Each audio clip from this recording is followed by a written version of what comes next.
Magandang araw sa inyong lahat at welcome sa aking channel. Coco Martin.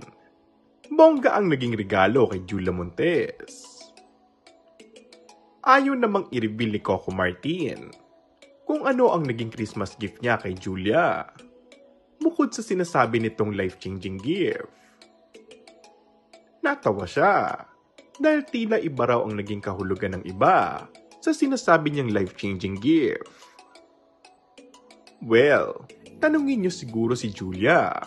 Natatawang pahayag nito. Ano naman ang regalo sa kanya ng aktres noong Pasko? Yung gift niya sa akin, binigyan niya ako ng isang napakagandang relo na masasabi kong gustong gusto ko. Sagot ng aktor.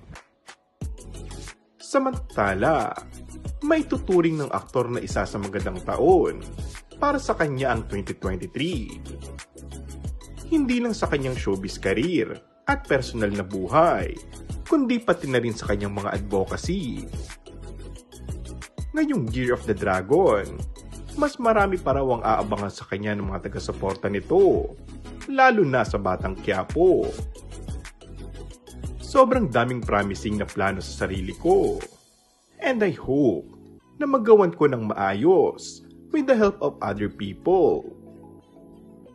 Samantala, isa lamang ang sinigurado ng aktor na sasalubungin nito ang bagong taon kasama ang kasintahan na si Julia Montes. And that's all for our today's video. Kung bago ka lang sa aking channel ay mag-subscribe at pindutin na rin ang notification bell. Maraming salamat!